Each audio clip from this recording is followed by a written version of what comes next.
Right, so episode DOS, another episode. So we're here with Matthew, the diabetic nightmare. What's your story, Matthew? Well, I started training about 9.5 years ago with Dave in the Scout Up. 9 years, long time. Has it been 9 years? Yeah, it's been 9 years. And my God. yeah, I went with a pal of mine who convinced me to come down, and he twisted his ankle 20 minutes in, and that was it really. I never left. Where's he gone? Nowhere. Went to the pub, I think. Okay. But yeah, started training with you and never really left, and been training ever since, and enjoying it still. Right. So it's been 9.5 years, Matthew. Yeah, roughly. 9.5 years. Yeah. Okay. So why did you start training in the first place? What brought you to the conclusion that you needed to go, okay, I need to go to do some martial arts, I want to do this, I want to do... Why did you pick martial arts? Why not drinking? Why not chess? Why not tiddlywinks? Well, it started when I was at school. I started watching like the UFC, and when it was on Challenge TV and Bravo and stuff like that, I thought, You was at school then? Yeah. Oh man. Yeah, I was at school then. Yeah, and then I watched my first pay-per-view I watched was when it was at the Royal Albert Hall, when it was Carlos Newton and Matt Hughes 2, I think. And Yeah, I remember watching it. yeah. Good It was card, like that. 43 or something like That that. was the first time UFC come to London, right? In London, yeah. The So I watched that. Brawl at the Hall. Yeah, it was good. It was a good card. And I thought I'd like to try it one day. And a few years went by. It sort of went out of my mind a little bit. And a friend of mine said that they train round the corner from me in South Oxley. I thought, oh, okay, I'll go with him. Ended up going down there because I was overweight.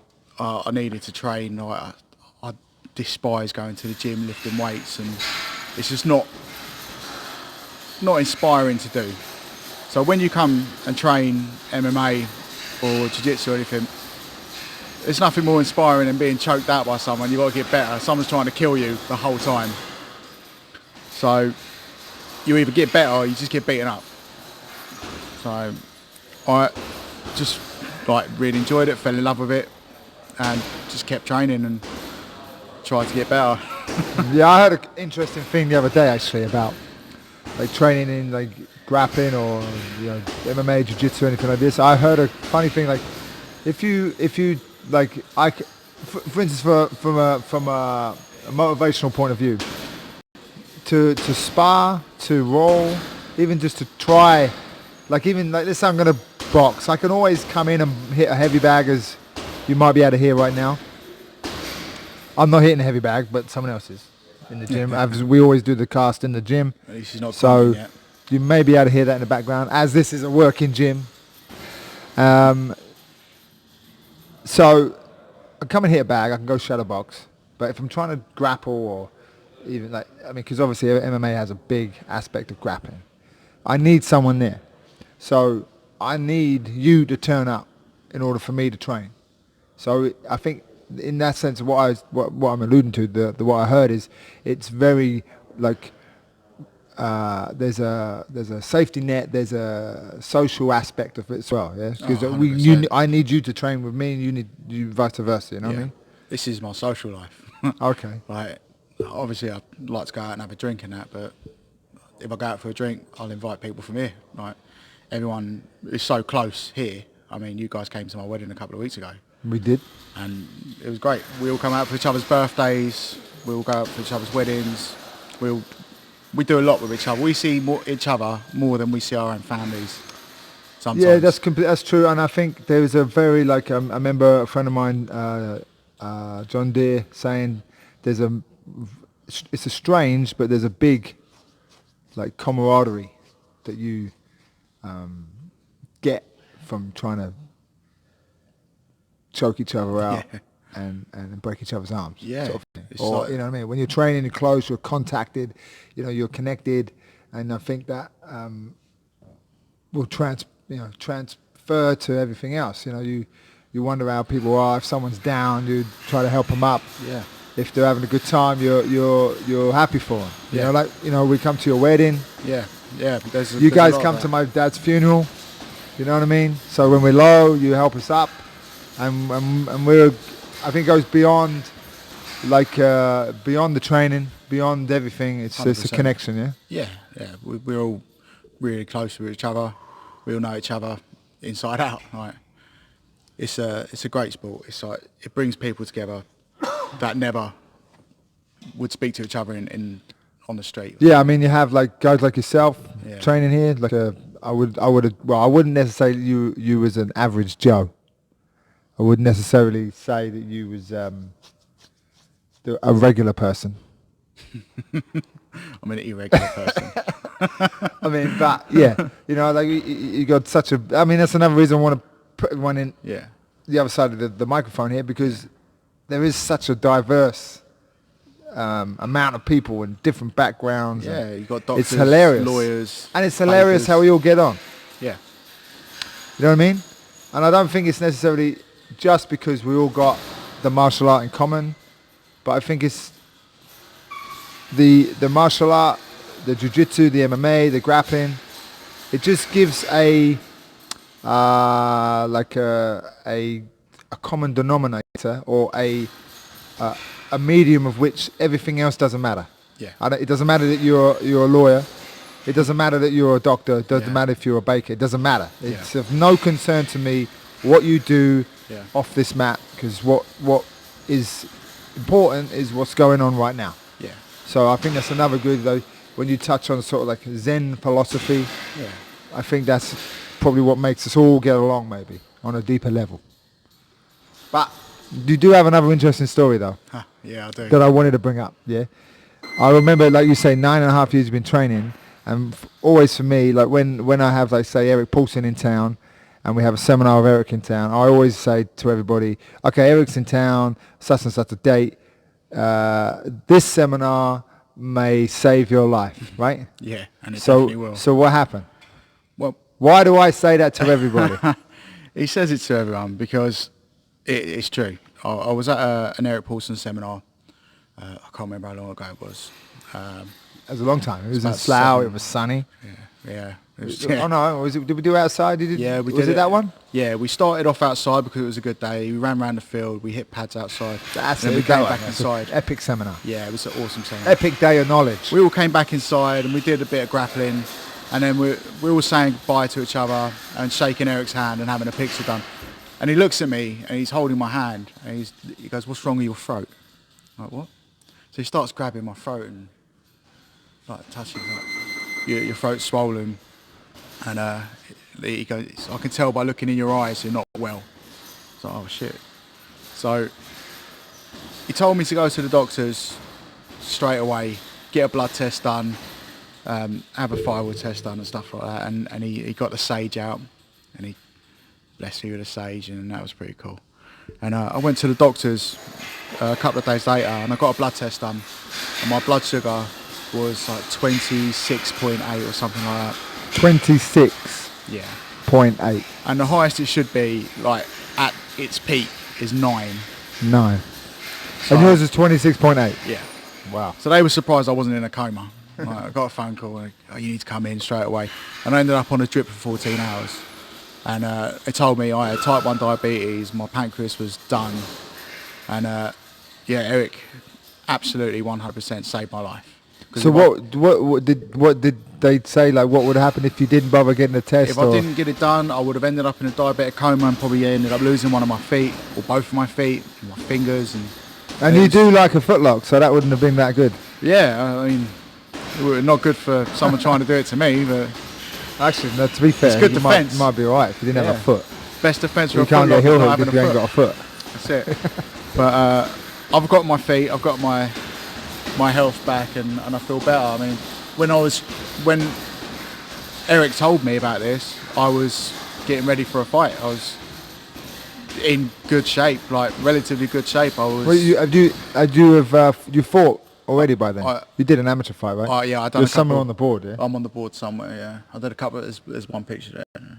I did a couple of amateur fights, That one was after. Was it after? That was after, yeah. Oh, okay. So I forgot about that. So I forgot. I didn't realise that you fought after the Yeah. whole I fought- life-saving situation. Yeah, I fought twice. Because we make a joke of it all, Yeah. right? Like, and when I mean, I'm not that much of a serious guy, but we do make a joke of it, like, oh, you know, this seminar will save your life. Ask Matt. Yeah. But Yeah, well it's pretty serious, man. Yeah, Like, 100%. you could have I could have died. you could have been in a box and not on the couch. Yeah, easily. Because So how come Eric didn't get an invite to the wedding? he was too far away. Oh, right, okay. But I did name my son. Oh, he did. Yeah, he did, I gave yeah. him my son his middle name. So Mason, John, Eric, Adrian. So It's a that's powerful name. Yeah, it's a long, powerful name. But yeah, I So you went on and fought, because from my memory, I thought you fought before all that fought happened. before and after.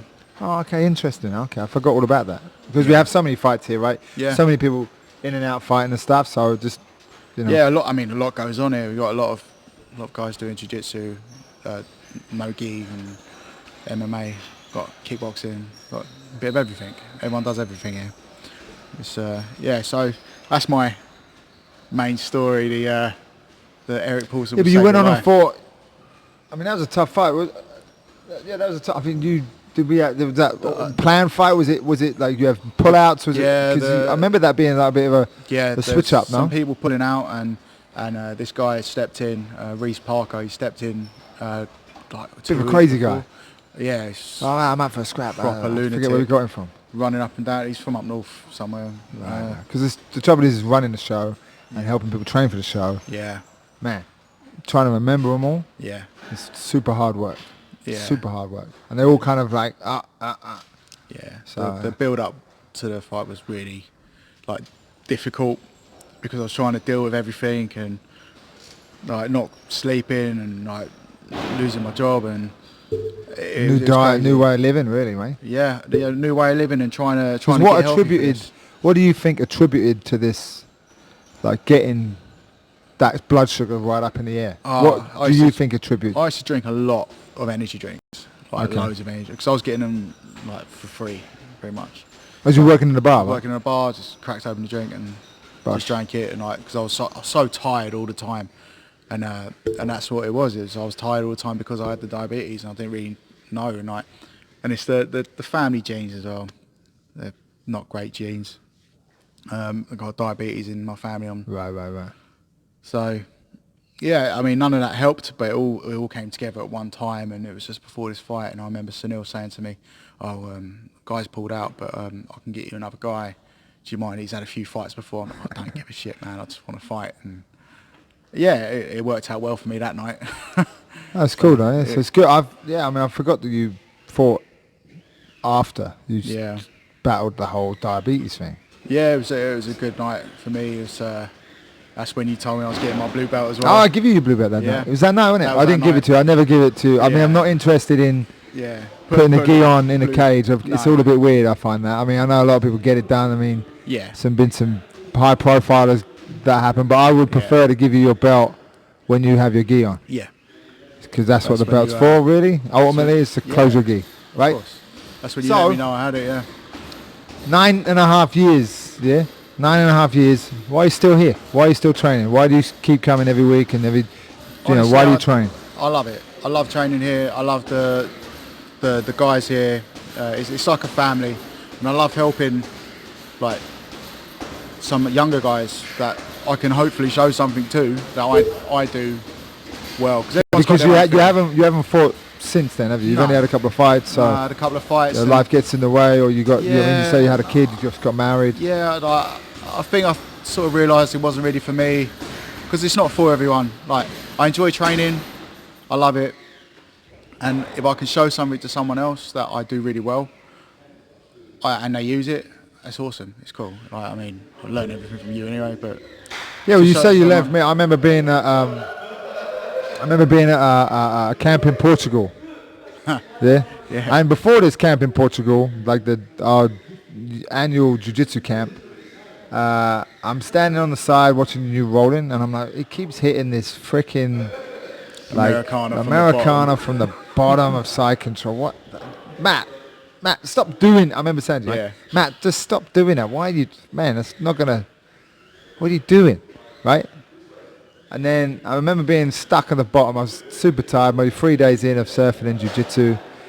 I'm stuck on the bottom and some crazy purple belt's trying to kill me. Young athletic kid trying to kill me.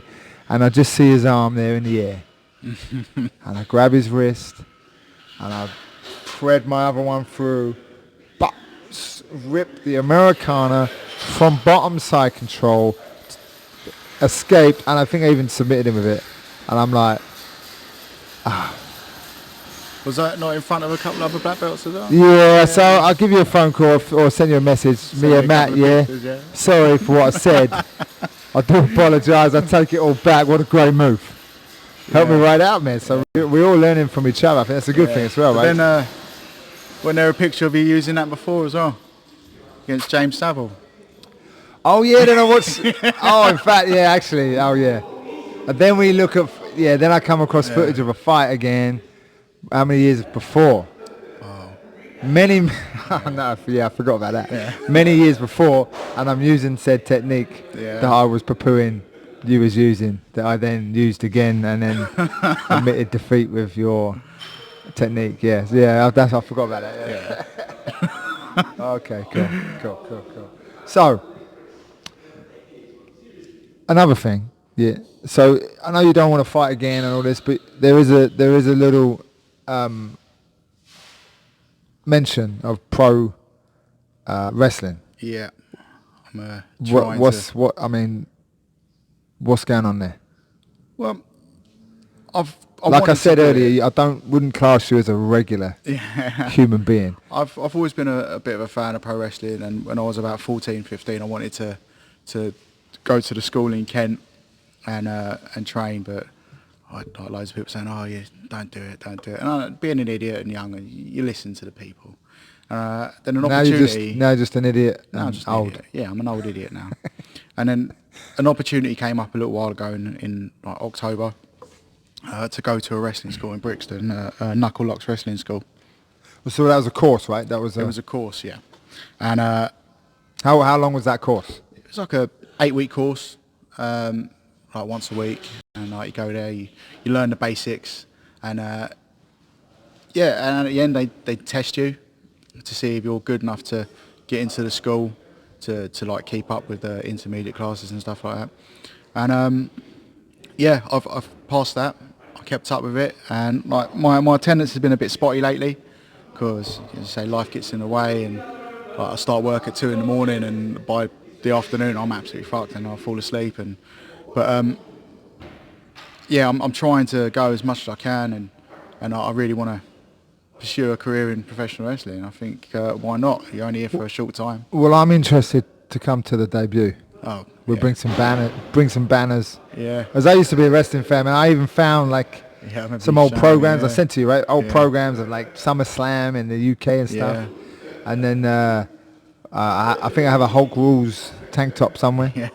Yeah. So I won't wear that. Don't wear that. So we look forward to the pro wrestling debut. He's a little bit. What's your name in the pro? You got a name yet? Not yet. I think I'm just going to go with my second name, just Adrian, because I don't know, just one word, get it done. And like Prince. Yeah, like Prince. Okay, yeah. Right. I mean, the way it's spelt as well, it's spelt the French girls' way. French girls' way. Yeah. Okay. So I'm hoping to make a debut sooner rather than later, but these things all take time. Like, you wouldn't put someone on your show that isn't ready. So no, for sure. You got to get ready. I guess you got to.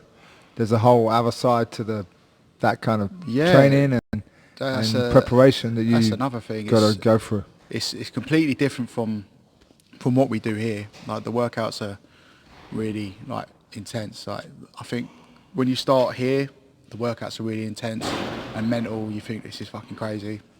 But then when you train another sport, they've got a workout which is slightly different but equally as crazy, and it just works you in a completely different way. I didn't realise how much cardio you needed for it. Well, I think here you're used to it. When you grapple, you can kind of hide and you can relax a little. You can Yeah. just sort of, you don't, you might not be in Your body tip-top gets used shape, to but it. you're used to. Yeah, your Like you muscle say, you're memory used to and it. stuff, and You're accustomed to it. yeah, you don't need as much cardio as you used to, and yeah. So doing a new sport is, well, not a sport, doing a new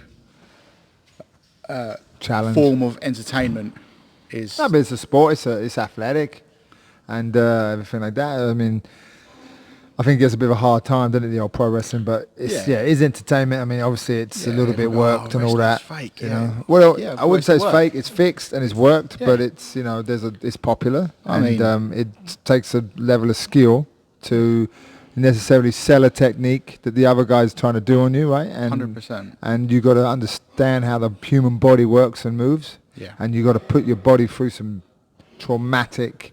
It's, Traumatic movements, because most of the time, if you look at like even if you look at MMA and stuff, it's real. But what is real? Because really, the MMA and stuff, they say is it's not a real fight, is it? Because there's rules. Yeah. There's a time. Yeah. There's a date. There's preparation. A real fight is, to me, a real fight. When people say in regards of physicality, a real fight would be, someone stepping in front of you out of the blue, in your face, in the street. But for me, I don't really think that's a real fight either, because most of the time, what I see on a street is two people negotiating contract and never actually do anything. Like I even saw one taking when we had Dustin Dennis in for the seminar like this week. I was just driving him back to the hotel. I say hotel. I was driving past the hotel. Some guy, some girl having an argument. The girl's trying to beat him up. Then there's another dude pops out of the shadows or whatever. And now this guy's telling his girlfriend, "Don't hold me back," whilst he's circling her, and she's a little woman. He could have Half easily his moved her. size, They're yeah. negotiating contract. It's not a real fight. You know what I mean? The only time you know you had a real fight is when it's done. Yeah. Me, the real fight is getting up in the morning, getting your kids ready for school, and then going out and doing your day's job. That's a real fight, right? So when people say things are fake, I don't think it's necessarily true. Like it's a wrong stab in at the thing. It's like, it's physical, man. Pro wrestling's physical. It's worked. I mean, but try running off the ropes. I'll have a sneaky look at some pro wrestling here and there. Like I said, when I was a kid, I was a fan. Yeah. But I won't necessarily. Like, I preferred some of the Japanese stuff where it's a bit more technical. Yeah. Yeah. I love the Japanese stuff. Because you got to sell it, haven't you? You got to. It's like doing stuff on film. Yeah. If I do it too fast, you're not going to see it. If I do it too slow, it's not going to look believable. So it's interesting. I'm interested to see your pro debut, my man. Because I've seen, like I said, I went to the SummerSlam, the WWF back then. I mean, I don't think it'll be that quality. No, but I've seen that, I forget who was on the card and stuff, but it's Bret Hart and Bret Hart and my God, British Bulldog. There you go. You're a super fan. Yeah, British Bulldog was. I remember the Tornado was on mine. there. Remember that guy? Kevin. What's his name? I forget now. I remember because the only reason I remember that is because we was when they walk out. Yeah. I think on the video of it you can. You don't see me, but he's walking down and Touching everyone. I grabbed his hand and pull him, and you see him go. That was me. I'm pulling his arm. Oh. But I still remember that. But I also I've seen also. I took my nephew one time to the Beck Theatre to see US wrestling. It was terrible. Oh, It was yeah. terrible, man. Yeah. And the Bushwhackers were headlining it. Oh, Bushwhackers. Bushwhackers, man. I felt bad because it was I Yeah. don't know if they should be doing this no more. Yeah, when they get. So I've seen everything, so I'll be interested to see what Yeah, I mean, goes on. I'm really looking forward to it. You gotta wear a mask? No, Okay. no. Probably should, but no, I don't. I think you should go with the diabetic nightmare. Yeah. I think that should be your handle, man. I might sure. do. I've got a few things in mind, like character-wise, but it's going to be. I think it's going to be good. It's going to be interesting, and hopefully I'll do that for a little while. Cool, man. I'll be interested to see that. It'll be fun. Yeah, it'll be good. I mean, if you need a submission consultant, Yeah. these guys, then I'm happy to work. You know what I mean? Cool, man. Well, thanks for doing this. Hopefully the sound was okay this time, or we're getting better. Like we say, we're just trying to. I'm just trying to put the stories out to the masses to understand the diversity that we have here and the diversity that there always is in martial art, Yeah.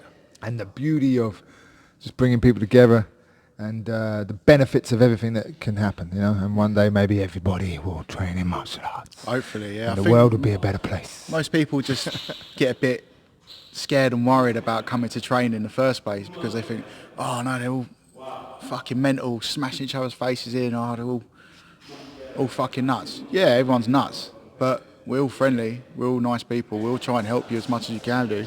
Like if you're a bit of a dick, then you're the problem, and then it's you. But 95% of the people that come down here are a great fit and they stay. Or they go. It's up to them, it's their choice. 9.5 years. Wow. Amazing. All right, nice one. All right. That's a wrap for the second episode of our podcast. And tune in, stick around, subscribe to us on everything, social media. Keep up to date with what we've got going on. I'll try to throw as much stuff as I can out. Team CrossFace on Instagram, Facebook, all that kind of thing. And that'll link you all to make sure you catch Matt's pro debut. Thank you very much. See you next time.